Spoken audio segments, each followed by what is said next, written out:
안녕하십니까. 2019년 11월 12일 화요일입니다. 용칼 시작하겠습니다. 오늘 늦게 시작했습니다. 여러분들께 사과의 말씀을 드립니다. 어제 밤 10시 반까지 관훈 라이트클럽 방송을 했고, 그리고 다시 이곳 홍대 스튜디오로 와서 그래서 이완배 기자 오늘 방송 나갈 것도, 정선태 교수 오늘 방송 나갈 것 녹음을 하고요. 예. 그러다 보니까 1시쯤 끝났어요. 예. 아침에 일어나니까 8시 다 돼서 일어났습니다. 이건 뭐 엄청난 지각인데, 이렇게 저렇게 준비하다가 이제 왔습니다. 여러분, 양해 말씀 구합니다. 아이고, 요즘 너무 몸이 피곤하네요. 네. 최상의 컨디션을 유지하고 방송하는 게 낫지 않겠습니까? 늦잠 좀 잤어요. 예. 이해를 해주셔야지 어떡하겠어. 예. 자, 오늘도 여러분들과 함께 2019년 11월 12일의 뉴스를 살펴보도록 하겠습니다. 그에 앞서서 여러분, 다음 주 월요일까지 한신대학교 신학대학원, 그리고 한신대학교 일반대학원 신학과정, 네, 자, 두 군데 신입생 또 편입생 모집이 있습니다. 11월 18일까지 모집합니다. 서울 수유동에 학교가 있어요. 한신대학교는 오산에 있는 걸로 아시는 분들이 많은데요. 오산에 있습니다. 학부가 그런데요. 신학전공 같은 경우 신학대학원, 일반대학원 신학전공은 서울에서 수업합니다. 서울에서 내년부터 여러분 11월 18일까지 응모하실 수가 있겠습니다. 주변에 많이 알려주시고요. 문익환 정신을 가르치는 학교. 문익환 정신은 또 예수의 정신에서 비롯된 거 아니겠습니까? 한신대학교 신학대학원 신학과, 또 일반대학원 신학과 석박사과정, 많은 관심 바라겠습니다. 자, 오늘 나눌 이야기는요, 민주당 경쟁자는 바로 민주당이라는 겁니다.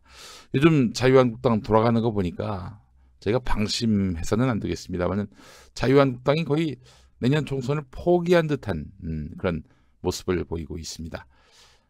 거의 그래요. 지금 문재인 대통령에 대해서 거의 악다구니를 쏟아내고 있잖아요.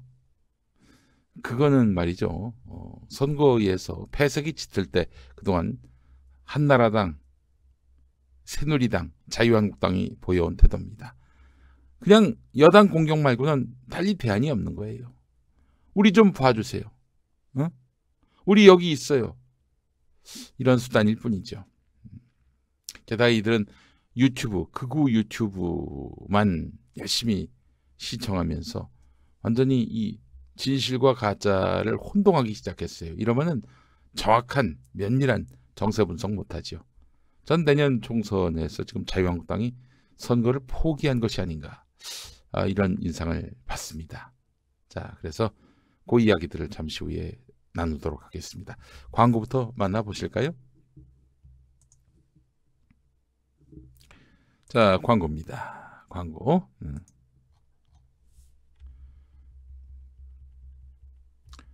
이 사람 누군가요? 예, 코업 광고 모델 같습니다. 네. 코업은 매일 필요한 비타민과 페로산 마카로 넘치는 활력을 드립니다. 바쁜 일상 때문에 피로가 쌓이신 분들 많으시죠? 김용민이가 그렇습니다. 보니까 어제 제가 코업을 깜빡하고 잤네요. 이러니 늦잠을 자지요. 네.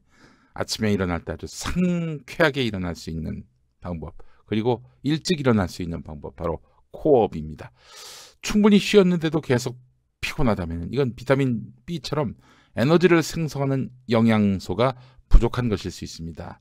이런 분들께 비타민 B 복합체를 포함한 활력 비타민과 페루의 산삼 마카가 환상적으로 콜라보레이션된 그런 코어업을 추천합니다. 먹는 날, 안 먹는 날, 네, 그 다음 날의 차이는 확연합니다. 자, 저와 제 구매자들이 직접 경험하고 추천합니다. 2+1 이벤트도 계속 진행하고 있습니다. 한 병 사서 다 먹고, 네, 또 사야지 이러시는 분들, 기왕 2개 사세요. 그러면 하나 더 드리지 않겠습니까? 자, 포털 검색창과 김용민닷컴에서 코어업 검색해 주시기 바라겠습니다. 네, 요즘 코업을 조금 안 먹었더니 금세 또 피로가 몰려옵니다. 네. 여러분들께 강력하게 추천합니다. 벌써 6차 완판이 됐어요. 여러분 짱 코업 많은 사랑 바라겠습니다. 자,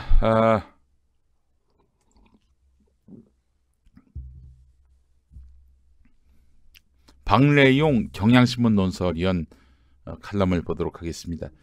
경향신문에서 몇 안 되는 아주 좋은 칼럼니스트예요. 박래용 논설위원 칼럼 한번 보겠습니다. 총선 이제 5개월 남았습니다. 뭐 5개월. 뭐 길다면 길고 짧다면 짧겠지만 그렇죠. 진짜 5개월 남았네요. 5개월이면 뭐 이미 그 총선 전국에 접어들었다고 봐도 과언이 아니죠. 이미 조국 장관 국면에서 총선 국면이 시작됐다고 봐야 옳을 것입니다. 자, 3대 변수를 짚었는데 그중에 몇 가지를 보자면 첫 번째, 대통령 지지율이다. 그러니까 2015년, 그러니까 20대 총선 그 전년도 11월, 지금 이맘때입니다.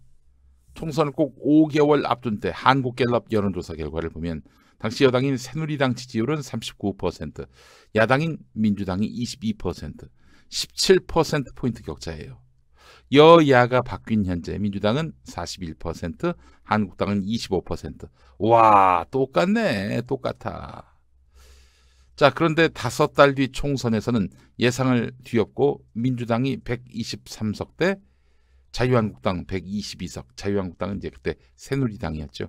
그래서 민주당이 제1당을 차지했어요. 한 석 차이긴 하지만은. 네, 이때부터 이제 박근혜 정권은 내리막길을 타기 시작했죠. 2015년 11월 갤럽조사에서 박근혜 당시 대통령 긍정평가는 41%, 부정평가는 49%였어요. 물론 지금 문재인 대통령은 역시 긍정, 부정 다 40%대지만 긍정평가가 다소 높은 조사가 많습니다. 이제 뭐 박래용 논설위원 말씀이 이렇습니다. 대통령 지지율이 50% 이상이면 중간평가는 희미해진다. 그러니까 이제 총선의 성격이 중간평가의 성격이 될 가능성이 높은데 대통령 지지율이 50% 이상이면 당연히 중간평가는 희미해지고 여당 승리를 예측할 수 있지만은 40% 밑으로 대통령 지지율이 떨어진다면은 여당 패배인 거예요. 여러분 생각해 보시죠. 40% 미만으로 나온 여론조사 결과는 중앙일보 여론조사였습니다. 9월 말에 했던 거.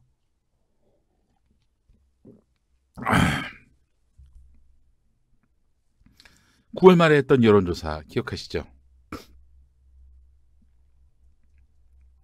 38%가 그렇습니다. 제가 근데 어제도 짚었습니다만은 그때 중앙일보 조사는요 어땠습니까? 문재인 대통령 국정 아주 잘한다, 잘한다, 못한다, 아주 못한다 이 사지선다여야 하는데 중앙일보가 보통을 집어넣었어요. 그러면은 사실 잘한다라고 말할 사람들은 잘한다라고 하면 어디 편드는 것 같잖아. 그래 보통이라고 하자. 보통으로 얘기해 버렸습니다. 그래서 38%로 나온 겁니다. 9월 27일인가 그때 조사했을 때. 이 양아치 짓을 한 거죠. 아니 어디가 오지선다로 묻습니까? 미국도 그렇게는 안 물어봐요. 그렇게 해가지고 중앙일보는 대통령 지지율이 30%대로 추락했다. 이 말을 만들어내고 싶었던 겁니다. 이런 진짜 쓰레기 짓을 했어요. 여러분 생각해 봅시다. 그렇게 해서 중앙일보는 조국 정국 때문에 대통령이 자기의 득표율 41%만도 못한 득표율을 41%만도 못한 그런 지지율을 기록했다. 이걸로 해가지고 조국은 잘라야 된다. 조국을 안고 가면 너 망한다. 이러면서 문 대통령 정권에게 타격을 주기 위해서 키를 썼습니다. 근데 알고 봤더니 오지선다야. 생양아치 짓을 했죠. 그래놓고 최근에 또 중앙일보 어떻게 했습니까? 중앙일보 최근에 한 짓을 생각해 보세요. 여론조사 문제 많다. 이랬습니다. 아니 지들이 그렇게 여론조사 갖고 양아치 짓을 해놓고는 이제 와가지고 다른 여론조사 기관이 잘못됐대요. 그리고 어제 나온 중앙일보 조사를 보면 요즘 다른 여러 여론조사 기관, 그러니까 쥐들이 비난했던 여론조사 기관하고 똑같은 결과를 내놨습니다. 여러분, 총선 가도에서 중앙일보는 타도의 대상입니다. 타도의 대상이에요. JTBC도 보지 마세요. 제가 이젠 이런 부탁을 드립니다. 좀 응징이 가해질 필요가 있어요. 응징이 가해질 필요가 있어요. 다 홍석현 머리에서 나온 거지. 홍 씨한테 경고를 해줘야 됩니다. 경고 효과는 굉장히 클 거예요. 시청률이 계속해서 떨어지고 중앙일보가 여론에 의해서 공격당하고 또 그렇게 해서 홍석현의 이런 정치 개입에 대해서도 시민의 어떤 공감대가 확산되고, 그러면 아마 지도 쫄아가지고 사업하는 사람인데요. 쫄아가지고 더 장난질 못하겠죠. 어제 MBC 뉴스 시청률이 6% 올라갔습니까? 여러분, MBC 밀어줍시다. MBC가 뭐 전적으로 마음에 안 드시는 분들도 있을 거예요. 그러나 지금 다른 언론사를 응징할 수 있는 가장 효과적인 수단은 MBC 열심히 보는 겁니다.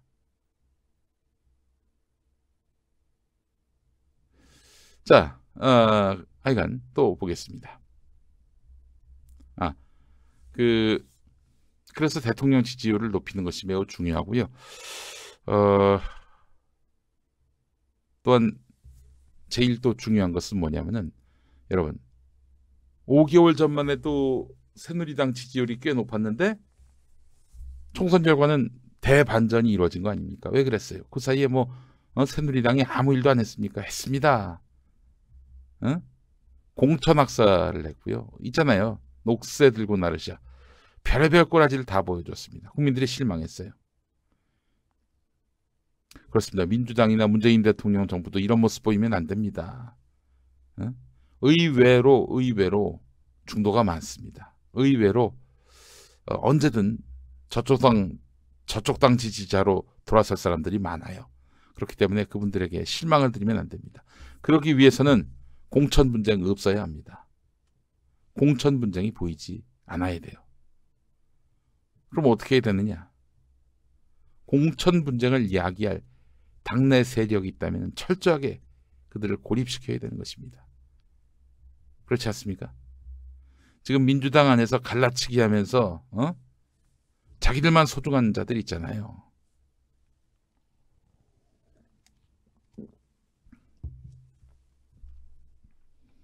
이런 자들을 철저하게 포위를 시켜야 됩니다. 까불지 못하도록. 정말 총선 앞두고 민주당의 승리가 필요하다고 판단되시는 분들은 지금 당대표 흔들고 말이죠. 갈라치기 하는 그런 인간들 철저하게 포위시켜야 됩니다. 아니, 갈라치기에서 망했다니까? 새누리당 그렇게 해서 망했어요. 이 당은 아주 질서 있게 공천 분쟁 없이 총선에 임해야 합니다. 그렇다면 지금 지지율대로 선거 결과가 나오게 돼 있어요. 여러분, 민주당 지지율이 40이고 자유한국당 지지율이 30이잖아요. 선거에서 이대로 붙으면 민주당이 이깁니다. 그렇잖아요. 누가 더 지지율이 높아요?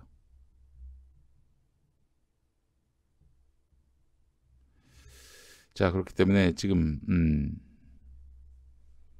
이해찬 대표를 중심으로 해서 선거 그 캠프가 꾸려진 양상 아니겠습니까? 여기에 뭐 이낙연 총리 등 주요 인사들이 또 함께 힘을 모으는 형태로 선거를 치르게 될 텐데, 민주당 안에서 갈라치기 하면서 아무개는 빼라, 아무개는 넣어라 이러는 자들 있죠? 철저하게 배제를 시켜야 됩니다. 이 자들은요, 자기들 마음에 안 드는 사람이 만약에 공천받으면은 자유한국당 지지자가 될 수 있는 사람들이에요. 기억하시죠? 파파미 남경필 기억하실 겁니다. 거기서 그들의 본질은 다 드러났어요. 총선 전까지 당내 분란, 불협화음 막는 것이 최선인데, 새누리당 지지자들은 총선 앞두고 지들끼리 치고받고 싸우다가 다 망했습니다. 우리는 당내 분란과 싸워야 됩니다. 예, 그래야 할 것입니다. 이번 선거에 개입해가지고 공천에 개입해가지고 판을 흔들려고 한다. 이런 자들은 공적입니다. 민주주의의 공적이기도 해요. 네. 그렇지 않겠습니까?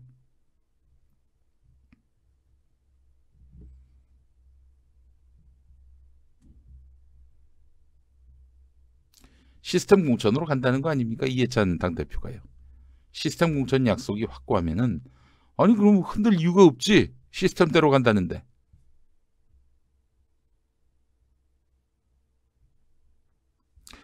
자, 중도에 계신 분들은 여당이 지들끼리 기득권 때문에 치고받고 싸운다. 뭐 자기들은 싸울 때는 뭐 정의를 얘기하고 원칙을 얘기하겠지만은 중도가 보기엔 다 자리 싸움으로 보입니다. 그런 모습을 보였다가는 큰일 납니다.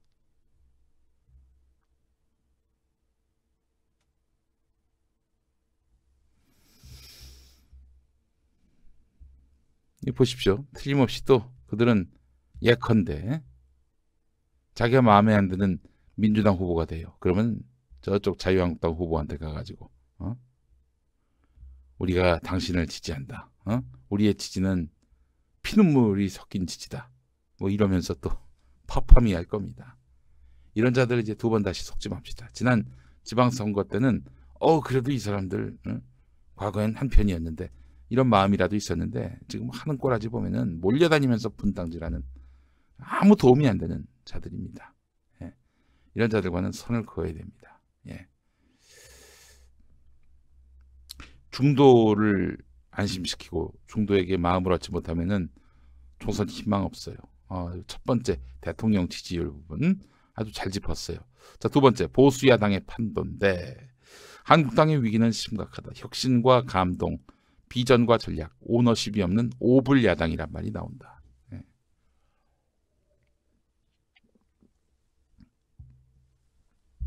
현재 지지율 한국당 23%, 바른미래당 5%, 우리공화당 1%다. 단순히 다 합쳐도 29%. 보수 통합의 시너지 효과로 살이 더 붙을 수 있고 도로 새누리당의 실망에 빠져나가는 변수도 있을 것이다. 이걸로는 부족하다. 수도권의 경우 40% 이상 득표해야 당선권이다. 더 큰 모멘텀이 있어야 한다. 보십시오. 그래서 지금 황교안이 택한 카드는 딴 거 없어요. 유승민 들어오라. 이거예요. 유승민 들어오라.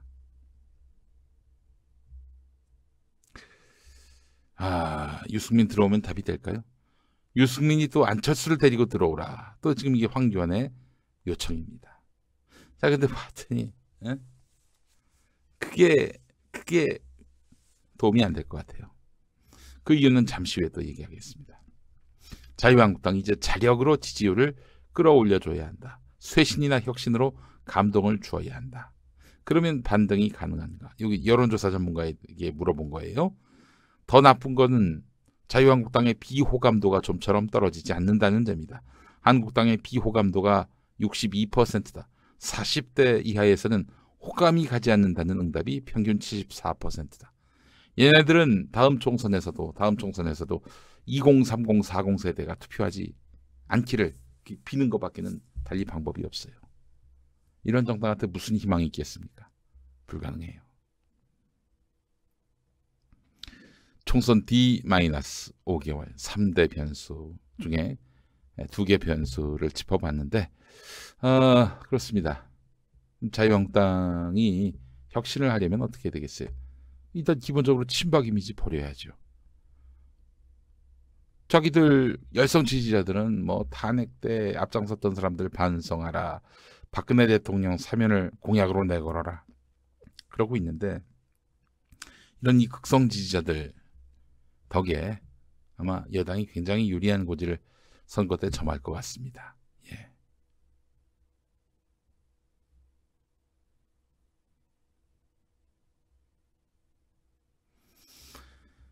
자, 박래용 칼럼 살펴봤고요. 이번에는 한겨레 기사 한번 보겠습니다.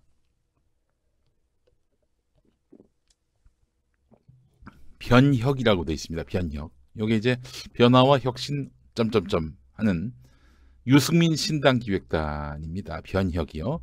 여기 지금 저 경찰 출신 권은희 의원이 공동 단장이에요. 아, 광주의 딸이다, 뭐 민주당의 딸이다 이런 표현까지 들었던 권은희 의원이 지금 보수 신당의 기획단장이네요. 아, 참 씁쓸합니다. 네.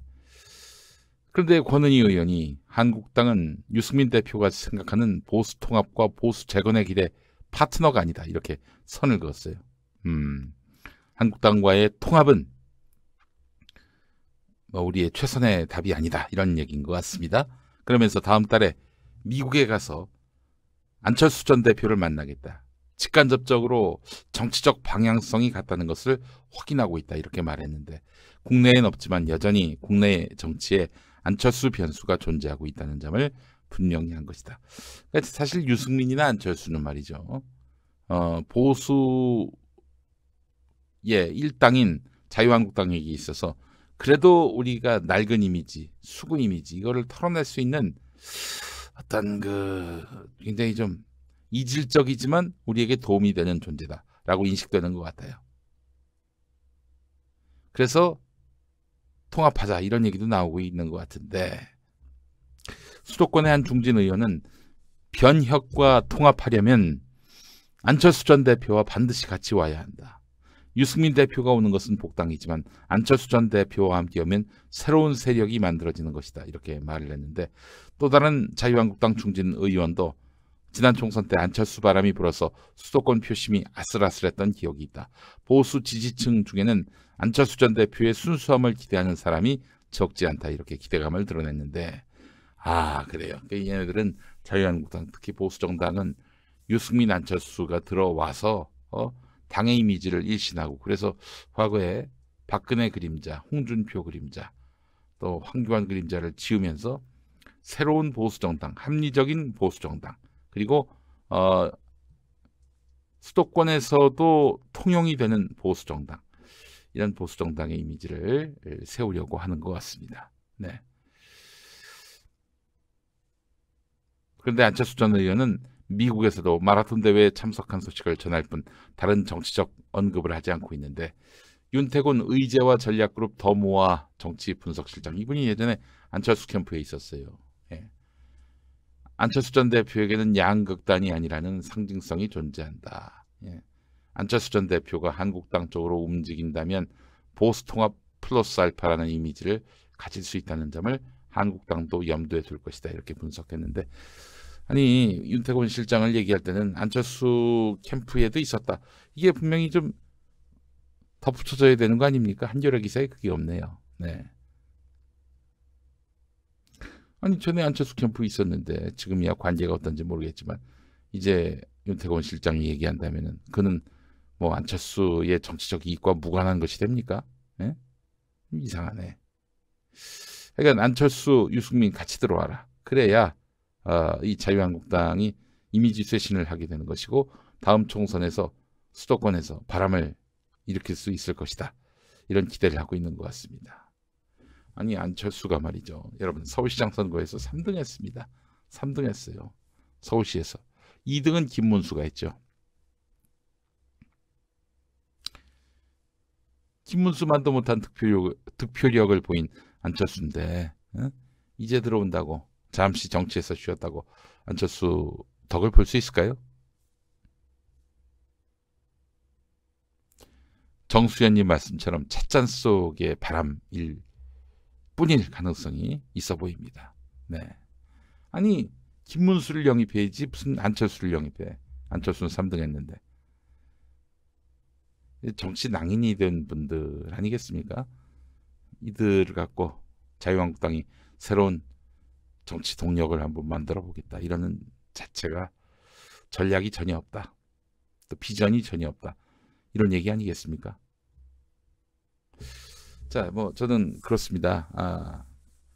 더불어민주당이 현실에 안주하면 안 됩니다. 절대 리스크 관리해야 돼요. 이른바 민주당을 망치던 똥파리들 이들을 철저하게 고립시키고 이들이 아무리 지랄 발광을 해도 걔네들끼리 하는 얘기지 이래야 합니다. 그래서 이동영 작가가 말하는 대로 저 똥파리 쪽에 있는 사람들 그 사람들하고 어울리지 말아야 돼요. 민주당 정치인들이 슬슬 이런 얘기가 나옵니다. 그 이른바 저쪽 사람들 저쪽 사람들 같은 경우는 그 정당 창당하는 거 어렵지 않다. 우리 공화당 봐라. 정당 창당하는 거 어렵지 않다. 이렇게 나오고 있어요. 그 민주당에서 갈라져 나와가지고 문재인 신당을 만들자. 뭐 이 얘기예요. 극문 신당을 만들자. 이런 얘기를 하고 있습니다. 예. 일단 저는 일단 다른 걸 다 떠나서 그게 문재인 대통령에게 도움이 될까요? 너희들한테 도움이 될지는 몰라도 너희들에게 도움되는 게 문재인 대통령에게 도움이 안 되는 수가 있습니다. 그래요. 한번 정당 창당해서 나가서 한번 시베리아 벌판에 한번 서보게 하는 것도 방법이겠네요. 아이고 참. 손학규 대표가 그런 말 했다잖아요. 정치를 그렇게 하는 거 아니라고. 네. 그들도 알아야 됩니다. 정치는 이따위로 해서는 안 된다는 걸 그들도 깨달을 필요가 있어요. 더 욕하지 말고 나가서 창당해라. 그래 창당해. 니들 입맛에 맞는 정치인들 모시고 그분들이 따라 나갈지는 모르겠지만은 너희들끼리 한번 잘해봐. 더 이상 여기서 흔들고 침 뱉고 그러지 말고. 나 참 웃기겠네. 웃기고 있네. 창당을 하자고.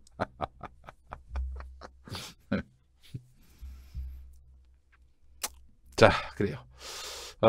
지금 자유한국당 같은 경우에는 전략이 없으니 유승민, 안철수를 부르자 이러고 있습니다. 자기들이 동력 만들 생각은 안 하고 남의 이미지 그것도 다 퇴색된 이제는 찢기고 찢긴 깃발이 된 그 이미지를 갖고 한번 다시 한번 정치적 가능성을 타진해 보겠다 이러고 있는 거 아니겠습니까? 참 불쌍하기 이를 데 없는 불우한 자유한국당입니다. 네.